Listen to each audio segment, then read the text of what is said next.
Holi Thursday 1 and 2 कल हम कर रहे थे इसकी क्रिटिकल एप्रिसिएशन, ठीक है। और कल हमने मेन क्वेश्चन किया था, कंपेयर एंड कंट्रास्ट किया था हमने सॉन्ग्स ऑफ इनोसेंस और एक्सपीरियंस का।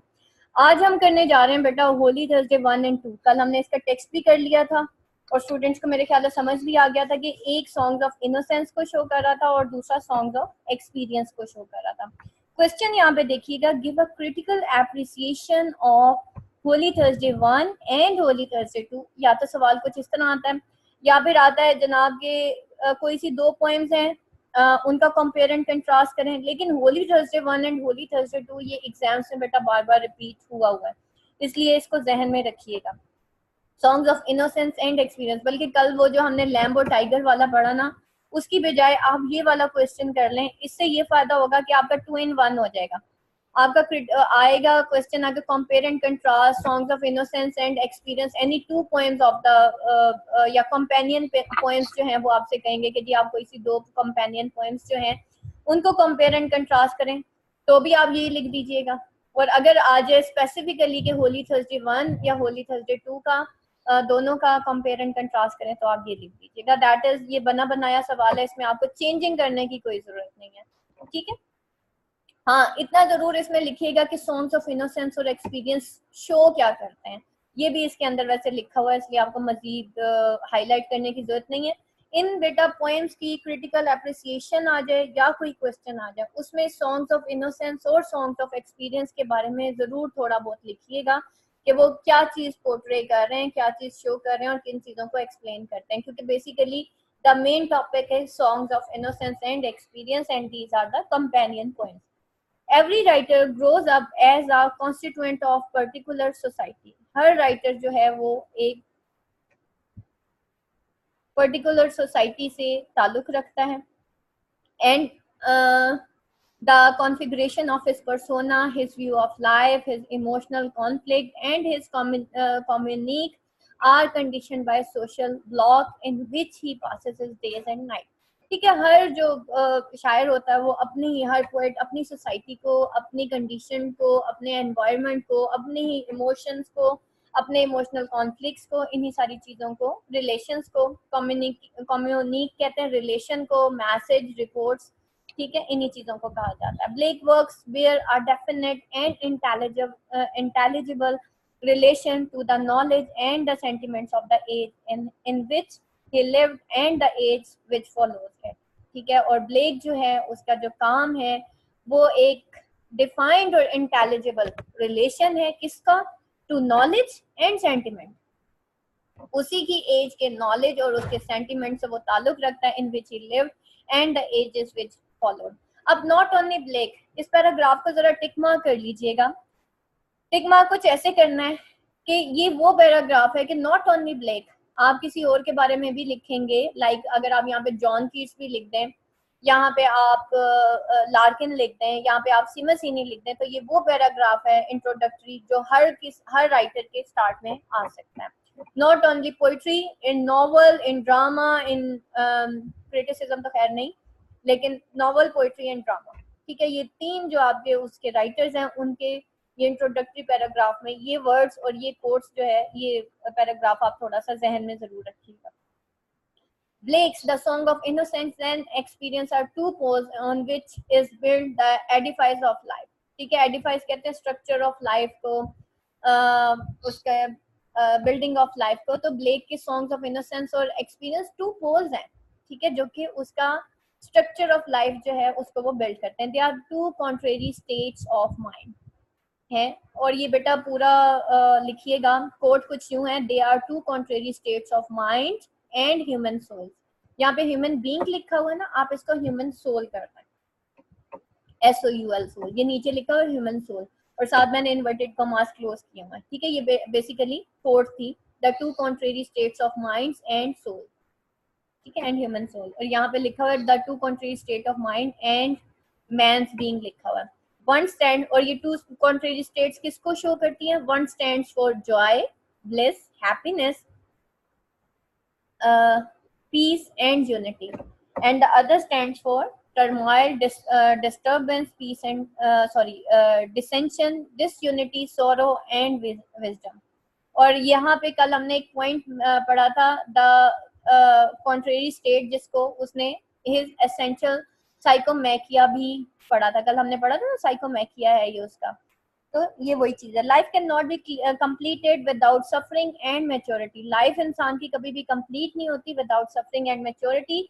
Wisdom only comes after misery, और विजडम कब आती है? जब इंसान मिजरी में होता है। So experience is the result of suffering. तो एक्सपीरियंस किसका रिजल्ट होता है? सफरिंग। लाइक मैं आप लोगों को कहती हूँ ना बेटा कि जो सक्सेस होती है ना, अच्छे हालात होते हैं, वो इंसान को प्राउड कर देते हैं, प्राइड में उसके अंदर तकब्बुर आ जाता है कि शायद ये जितनी भी मुझे अल्लाह ताला ने जो ब्लेसिंग्स दी है ना, ये मेरी नेकियों की वजह से होता है। ऐसे खास तौर पे पैसे वालों को लगता है शायद मेरी कोई नेकी अल्लाह को पसंद आ गई, जिसकी वजह से अल्लाह ने मुझे इतना पैसा दे दिया। हालांकि नॉट ओनली वेल्थ ही सिर्फ ब्लेसिंग नहीं होती, इसके अलावा दिल का सुकून, हिदायत, विजडम, ये सारी चीजें भी तो अल्लाह की ब्लेसिंग्स है ना। इस पे हमारी जान वो नहीं जाता, हमारा ध्यान नहीं जाता। जाता किस पे? पैसे पे। ये जितना पैसा दिया ना, ये अल्लाह ताला ने मेरी किसी नेकी की वजह से दे दिया। और जब आप हारते हैं ना, जब आप फेल होते हैं, तो वो फेलियर आपको एक एक्सपीरियंस देता है। इंसान हमेशा एक्सपीरियंस करता है, या तो एक्सपीरियंस स्टेज पे आता है, या तो सफरिंग से, या फिर, और ये विजडम भी कब आती है? जब आप मिजरी में होती है। आपको जो जिन लोगों को सक्सेस दर सक्सेस मिल रही होती है ना, कामयाबी दर कामयाबी, उनके अंदर इतनी विजडम नहीं होती। लेकिन जिन्होंने लाइफ के अप्स एंड डाउन्स देखे होते हैं ना, विजडम उनके अंदर ज्यादा होती है। वो मोर प्रैक्टिकल होते हैं एज कम्पेयर टू दोज जो कि कंटिन्यूसली जो है सक्सेसफुल पीपल होते हैं। लाइक फिरौन को देख लें, अल्लाह ताला ने उसको भी वेल्थ दी थी, लेकिन हम क्या ये कह सकते हैं कि उसकी कोई नेकी थी, अल्लाह ने उसको बादशाह बना दिया? नहीं। ठीक है। तो द थिंग इज दैट कि विजडम कब आती है? जब इंसान के अंदर मिजरी आती है। ठीक है। तो तब ही उसके अंदर विजडम आती है। आप देख लें जितने भी आपको सूफियाना शायर मिलेंगे, वो उन्होंने अपनी बड़ी मिजरेबल लाइफ गुजारी हुई होती है। तो ये सारी चीजें आपका रिजल्ट ऑफ सफरिंग होता है। Experience is the result of suffering. That is the main point. देखिए मैंने अंडरलाइन भी किया हुआ है। और आपने देखे मार्कर्स के कलर्स, ये मैंने रेड बॉल पॉइंट रखा हुआ अपने पास। ठीक है, जो मेन चीजें होती हैं। और द पोएम को देखें, ब्लू कलर का हाईलाइट किया हुआ है, और इसको मैंने पिंक कलर का हाईलाइट किया, और बाकी हाईलाइटर्स इधर शो नहीं हो रहे। सो बेटा डिफरेंट कलर के हाईलाइटर्स रखें। ठीक है, आपने भी इसी तरह पढ़ना है। डिफरेंट कलर के हाईलाइटर्स होने चाहिए आपके पास। जो पेन के पॉइंटर्स होते हैं ना, वो जो 4 कलर्स वाला होता है, वो ले लें। उससे ये होता है कि लाइक जैसे मैंने ये किया हुआ, रेड किया हुआ, बहुत इंपॉर्टेंट चीजों को मैं रेड कर देती हूँ। तो इस तरह से पढ़ा करें, आपको बड़ा इंटरेस्टिंग लगेगा। The innocence of children is particularly refer to the poem Holy Thursday 1. The poem depicts the charity function which was celebrated at St. Paul Cathedral. Blake feels that faces of children are shiny, they are happy and enjoying the function, but in Songs of Experience, the vision of poet has been completely changed. ठीक है, vision जब उसका innocence, songs of innocence की तरफ था, तो उसका vision कुछ और था, और सॉन्ग्स ऑफ एक्सपीरियंस में टोटली उसका विजन चेंज हो गया। पहले हैप्पी था और अब सैड हो गया।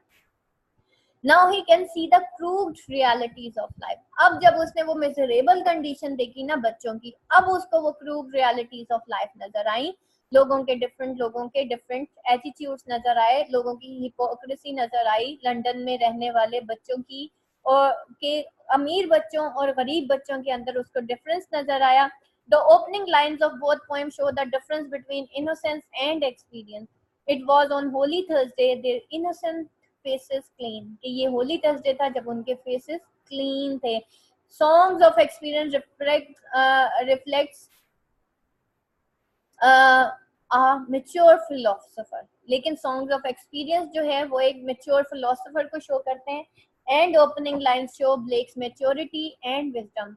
Is this a holy thing to see in a rich and fruitful land? वो कहते हैं क्या ये होली थिंग है कि आपको एक रिच और फ्रूटफुल लैंड में इतने मिजरेबल बच्चे नजर आए, एक मिजरेबल ह्यूमैनिटी नजर आए? The function, the celebration is alike. Function और सेलिब्रेशन सेम वैसा ही है जैसा होली थर्सडे 1 में था, अब होली थर्सडे 2 में है। But the view of poet is transformed now. He feels that faces of children are now shiny and happy. Now he can sense that babies have cold and usher's hand. अब उसको नजर आ रहा है कि बच्चों के तो हाथ जो हैं वो कोल्ड भी हैं और अशरस भी हैं, because they do not have warm clothes. अकड़ चुके हैं उनके हाथ क्योंकि उनके पास पहनने को गर्म कपड़े नहीं है। The link between songs of experience and songs of innocence is to feel misery and troubles of poor people. और वैसे ही ये जो खिजा का मौसम है, ये जो कोल्ड है, ये हमेशा क्या चीज शो करती है?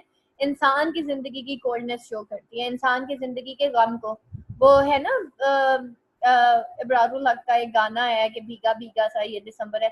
एक्चुअली दिसंबर की जब भी बात आती है या ना कोल्ड उसकी जब भी बात आती है तो वो गम के सौरों के उसमें आ जाता है कि उसमें सफरिंग्स दिखाई जा रही होती है। तो ये जो कोल्ड अशरस हैंड्स और विंटर सीजन, ये सारी चीजें क्या दिखा रही होती हैं? ये इंसान की सफरिंग और इंसान की ह्यूमैनिटी की सफरिंग्स और उसकी जो मिजरीज है उसको शो कर रही होती है, उसकी ट्रबल्स को शो कर रही होती है। Is to feel misery and troubles to poor people.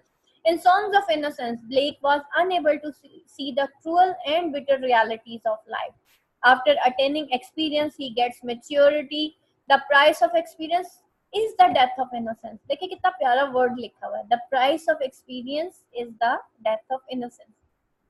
Price of experience क्या है? Death of innocence. इनोसेंस की डेथ होती है तो एक्सपीरियंस आता है, ठीक है? तो this price is very heavier and high Indeed, और ये प्राइस जो है बहुत हैवी और हाई है Indeed. The innocence is the state of bless for black. इसको इन्वर्टेड कॉमास में कर लीजिएगा।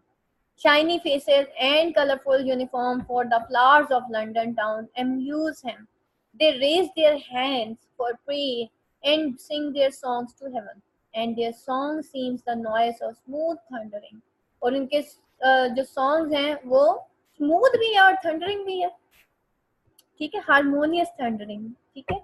Now like a mighty wind, they raise to heaven the voice of song, or like harmonious thundering, the seeds of heaven among. तो उनकी क्या है ना, like अ mighty mind. वो बच्चे कैसे? सॉन्ग्स ऑफ इनोसेंस की बात हो रही है, होली थर्सडे 1 की बात हो रही है, ठीक है? जहाँ पे वो बच्चों की आवाज को क्या कहते हैं कि वो तो हारमोनियस थंडरिंग है, वो तो स्मूथ थंडरिंग है।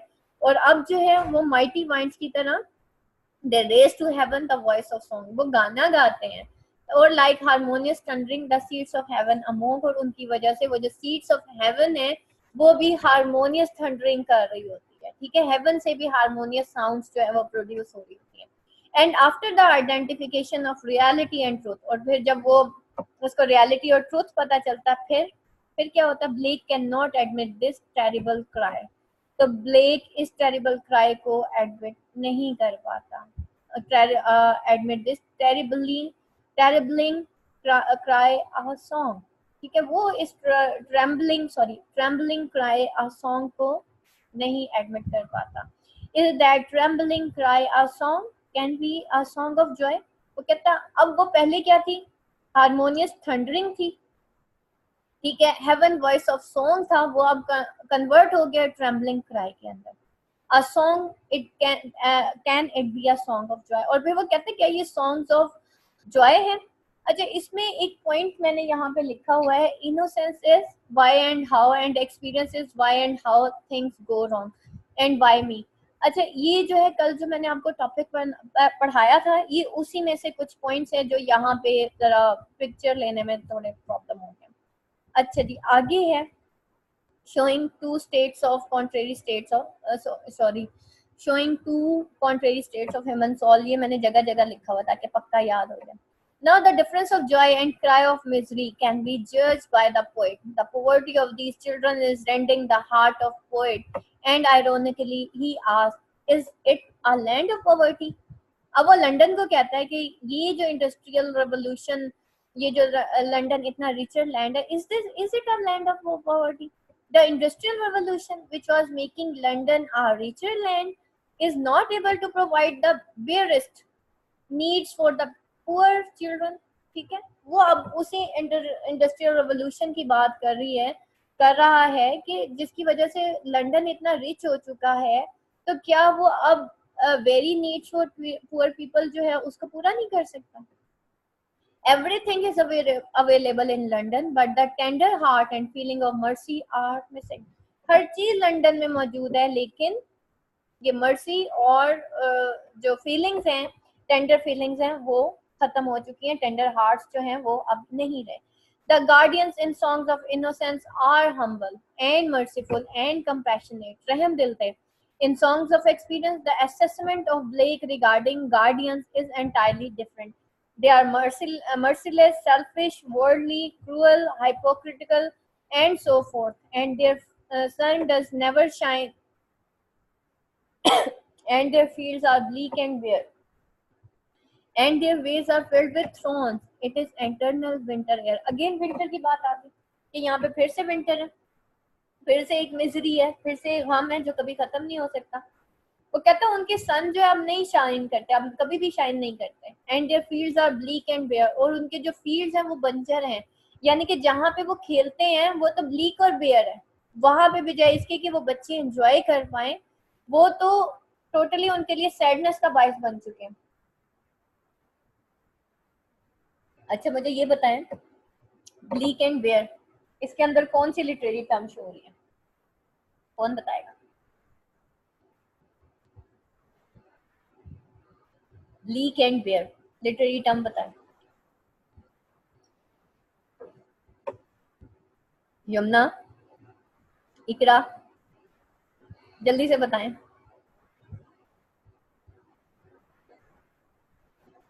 बेटा ब साउंड जो है वो प्रोड्यूस हो रही है, ब ब्लीक, ब बेयर. ठीक है, तो कौन सी साउंड, कौन सी इलिट्रेशन होगी ना, रिपीटेशन ऑफ साउंड हो रहा है ना, इलिट्रेशन हो गया. And their ways are filled with thorns, और उनके वेज जो है वो थ्रोन से भरे हुए हैं, यानी कि उनकी जिंदगी जो है वो मिजरी से, कांटों से भरी हुई है. इट इज एटर्नल विंटर है. These lines show the state of experience which is necessary but most disturbing than the state of innocence. जब आप रेफरेंस टू कॉन्टेक्स्ट करेंगे ना, तो आपने वहां पे स्टेट ऑफ एक्सपीरियंस या स्टेट ऑफ इनोसेंस को लाजमी मेंशन करना कि क्या ये स्टेट ऑफ इनोसेंस को शो कर रही है ये लाइंस, या स्टेट ऑफ एक्सपीरियंस को शो कर रही हैं. ठीक है, तो फिर आप फिर इसके बाद उसका रेफरेंस टू कॉन्टेक्स्ट लिखेंगे.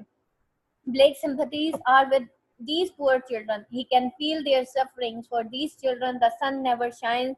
Their fields are dark and without crops, and their ways are full of thorns. And there they have winter forever. The land of fruition has become the wasteland because of experience.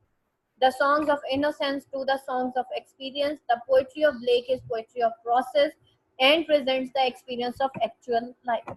ठीक है, songs of innocence की जो poetry है, songs of innocence से songs of experience तक जो poetry है black की, वो क्या है? Is the poetry of process. एक प्रोसेस है पोइट्री का, and presents the experience of actual life को शो कर रहा है. The songs of experience, says George H. Crowling, are songs of the wounds and cruelties of civilization. बेटा that is very important quote.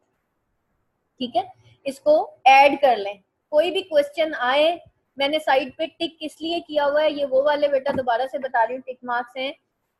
जिस code के आगे या जिस लाइन के आगे आपको टिक मार्क नजर आए तो समझ लें ये यूनिवर्सल लाइन है, यानी कि हर चीज में ऐड हो जाएगी. विलियम ब्लेक का कोई भी क्वेश्चन आए, वहां पे ये टिक मार्क वाली चीजें जो है ना वो आपने जरूर ऐड करनी है. ठीक है, the songs of experience, says George H Crawling, are the songs of wounds and cruelties of civilization. ठीक है, क्या है? और ये जब आप लंदन और पॉइंट्स पढ़ेंगे, ये आज अपने एक रजिस्टर के अंदर आपने ये सारी कोर्स लिखनी है. लिखने के बाद जब आप क्रिटिकल एप्रिसिएशन प्रिपेयर करेंगे तो वहां पे आप वो लिस्ट खोलेंगे कि मैं देखूं कि वो जो मैम ने मुझे मार्क करवाई हैं सारी, एक लिस्ट बनी हुई है 5-6 कोर्स की, तो उसमें से मुझे इन क्रिटिकल एप्रिसिएशन में कौन सी कोट ऐड करनी है. तो ये वो कोट है जो हर क्रिटिकल एप्रिसिएशन में ऐड हो जाएगी, हर क्वेश्चन आंसर में ऐड हो जाएगी. ठीक है, Holy Thursday 2 exposes the hypocrisy of benevolent which went out with an air of self-righteousness, thinking of preventing that they had gone a great service to the poor by opening charity schools. The miserable conditions of poor children in these schools expose the loud claims of the rich. Blake feels a sense of shame that in such a rich country, children should be instead to receive charity. There is no happiness for them. To Blake, this is misery, instance of evils of humanity, and he finds the root of all evils in society. और वो कहता है कि अब जो है उनके लिए कोई हैप्पीनेस नहीं है, और ये जो मिजरी है ये क्या है? Instance of evils of humanity है. ठीक है, क्या है? और this miserly instance of evils of humanity and he finds root of all evils in authority. और ये authority के अंदर जो है उसने सारे roots of evils जो हैं वो देखे हैं, ठीक है। सेंस ऑफ अथॉरिटी, मैंने कितनी दफा आपको शायद इस सेंस ऑफ अथॉरिटी का बताया। साइकोलॉजिकल थ्योरी याद है स्टूडेंट्स को सेंस ऑफ अथॉरिटी क्या होती है? सेंस ऑफ अथॉरिटी बेटा जो न्यू कमर्स है उनको दोबारा से बता देती हूँ कि एक जब बच्चा पैदा होता है ना उसकी मुट्ठी बंद होती है, वो कहता है दुनिया की हर चीज मेरी है, ठीक है। ये एक साइकोलॉजिकल थ्योरी आपको बता रही हूँ। उसके बाद जब वो क्रॉल करता है ना, इवन वो अभी टांगे हाथ पांव में मार रहा होता है और उसको कुछ नहीं नजर आता, उसके हाथ में ही आप कुछ देना वो सीधा मुंह में डाल देता है। हर चीज, जो चीज आप उसके हाथ में पकड़ाएंगे, आप ब्लॉक्स उसके हाथ में देंगे, वो बच्चे के हाथ में पैसे भी दे दो जोर से मुट्ठी कस के बंद कर लेता है। वो कहता है हर चीज मेरी है। ये इंसान के अंदर ये इनबॉर्न एक चीज है, सेंस ऑफ अथॉरिटी। उसके बाद जब वो क्रॉल करता है, जब वो क्रॉलिंग स्टार्ट करता है, अपने बच्चों को नोट किया हर चीज मुंह में, फिर वो मजीद आगे बढ़ता है, उसने हर चीज को खोल के देखना होता है, वो हर चीज तोड़ देता है, हर चीज उसके अंदर एक तजस्सुस पाया जाता है। तो this is the sense of authority. फिर वो थोड़ा सा और बड़ा होता है, उसके बाकी बहन भाइयों के साथ लड़ाई झगड़े शुरू हो जाते हैं। वो छोटा बच्चा कहता है सारी चीजें मेरी हैं, ये मुझे दे दो, बड़े भाई की भी चीज मेरी है। तो this is the sense of authority. और इसी तरह के लोगों को जब अथॉरिटी मिल जाती है, जिनकी ग्रूमिंग नहीं करते उनके पेरेंट्स फॉर 7 years में, उन बच्चों को नहीं बताया जाता, उन बच्चों को कार्टून्स के आगे बिठाया जाता है और माएँ किचन में मसरूफ हो जाती हैं या जॉब्स में मसरूफ हो जाती हैं, उन बच्चों को सारी उम्र ये बात नहीं पता चलती कि ये चीज मेरी नहीं है, ये किसी और की। फिर चाहे वो जितने मर्जी मदरसों में चले जाएं, जितनी मर्जी स्कूल्स में चले जाएं, जितने मर्जी हाई स्कूल्स एजुकेशन उनको हासिल हो जाए, लेकिन उनके अंदर ये सेंस ऑफ अथॉरिटी नहीं जाती। यही बच्चा जब उसको जिसको राइट एंड रॉन्ग का नहीं पता होता, जिसको आपकी और मेरी चीज का पता नहीं होता, वो जब एक अच्छी डिग्री लेके एक हाई अथॉरिटी पे पहुंचता है तो वो इंसान फिरौन बन जाता है, ठीक है। क्या बनता है? फिरौन। This is the sense of authority. हर चीज मेरी है, दुनिया मुझे सलाम करे, मैं अफसर हूँ, ठीक है। तो फिर क्या होता है, हम अपने नीचे वालों को बहुत खास तौर पे जो ऊंचा तबका होता है वो नीचे वालों को कैसे देखता है, उनको धुतकारते हैं हम, मेड्स को धुतकार दिया, मांगने वाले को झटक दिया। What is this? This is the sense of authority कि भाई मेरे पास गाड़ी है, मैं आई हैव द अथॉरिटी कि मैं किसी को भी झटक दूं। आई हैव द अथॉरिटी, मैं जिसकी चाहूँ मदद करूं। जो मासी मेरी खिदमत करेगी, मेरी उसी को मैं जो हूँ बहुत कुछ दूंगी, और जो नहीं करेगी उसको मैं नहीं दूंगी, ठीक है। So what is this? This is the sense of authority. अगर मेरे अंदर ये सेंस ऑफ अथॉरिटी नहीं होगी तो मैं हर किसी की हेल्प करूंगी, मुझे फर्क नहीं पड़ता कोई मेरा करता है या नहीं करता। लेकिन एक वो बच्चा जिसकी बचपन से ग्रूमिंग हुई हुई होती है, जैसे लाइक अब्दुल सत्तार ईदी कहा करते थे कि मेरी माँ मुझे रोज जो है पैसे दिया करती थी, 2 रुपए दिया करती थी। वो कहती थी 1 रुपए जो है वो किसी गरीब को देना और 1 रुपए जो है वो तुम्हारे अपने हैं। तो उन अब्दुल सत्तार ईदी ने पढ़ लिख के पूरी इंसानियत की, पूरी ह्यूमैनिटी की खिदमत की। लेकिन उन्हीं के साथ अगर आप जो है किसी और हुक्मरान को कंपेयर कर लें तो क्या होता है कि जब वो अथॉरिटी भी होते हैं तो वो करप्शन शुरू कर देते हैं। क्यों? एक पढ़ा लिखा इंसान वो भी करप्शन कर रहा है। तो what is this? This is the sense of authority. क्योंकि उस बच्चे को, वो बच्चे से मैच्योर हो गया, उसका कभी किसी ने सिखाया ही नहीं। वो बड़ी बड़ी किताबें तो पढ़ गया लेकिन उसका मोरालिटी तो किसी ने सिखाई नहीं। तो इस वजह से आज के दौर में डिग्रीज तो हैं बट मोरालिटी नहीं है। क्यों? क्योंकि माँ ने पहले 7 साल में बच्चे को मोरालिटी नहीं सिखाई। माँ ने बच्चे को पहले 7 साल में राइट एंड रॉन्ग नहीं सिखाया, और वो पहले 7 साल ही होते, उसके बाद ना बच्चा आपका ना दुनिया का, वो फिर कहीं और का हो जाता है, ठीक है। तो इस वजह से मेरी एक रिक्वेस्ट है इस मुल्क की माओं से कि काइंडली अपने बच्चों को पहले 7 साल दे दें। ना करें आप जॉब, कुकिंग कम कर दें, लेकिन अपने बच्चे को अपना लम्स जरूर दें। बच्चे को आपके पैसों की जरूरत नहीं है, बच्चे को किसी और चीज की जरूरत नहीं है, बच्चे को माँ का लम्स चाहिए होता है। जब वो देखता है ना मेरी माँ मुझे ये चीज नहीं दे रही, तो फिर वो आपसे क्लेम करेगा मुझे ये भी लेके दें, मुझे वो भी लेके दें। क्योंकि वो जो मांग रहा है वो आप उसको दे नहीं रहे, वो जो चाह रहा है वो उसको दे नहीं रहे। तो वो फिर और चीजों में अपनी जो है इंटरेस्ट ढूंढना शुरू कर देता है। और फाइनली इवल्स इन अथॉरिटी जो है वो हमें इस सोसाइटी में मिलते हैं। तो अगर कोई रोल प्ले कर सकता है इस सोसाइटी को सही करने में, वो या तो हम माएँ या फिर हम टीचर्स, ये दो ऐसी जो है शख्सियात हैं जो कि इस मुल्क को जो है इसकी तकदीर बदल सकती हैं। एक अच्छी जनरेशन पैदा करें, एक अच्छी जनरेशन को, और टीचर से और लीडर्स जो लीड करते हैं उनको मैं एक यही रिक्वेस्ट करूंगी कि अल्लाह ताला ने आपको अथॉरिटी ज़रूर दी है, टीचर्स को, माओं को, लीडर्स को, लेकिन काइंडली उसको गाली गलौज में ना ज़ाया करें। आगे आ जाता है जनाब, difference of innocence and experience can be noticed in both poem. Innocence experience are two contrary state of soul और of human life, none can escape from these. ठीक है, अब ये दो कॉन्ट्रेरी स्टेट्स हैं ऑफ ह्यूमन लाइफ की, और हमने एक और चीज पढ़ी थी, innocence is ignorance and ignorance is bliss. ठीक है, इनोसेंस क्या है, वो इग्नोरेंस है, और इग्नोरेंस एक ब्लिस होती है। None can escape from these these Blake poetry reflect both which are essential for a complete cycle। ये बेटा आज का हमारा टॉपिक कंप्लीट हो गया। एनी क्वेश्चन किसी का?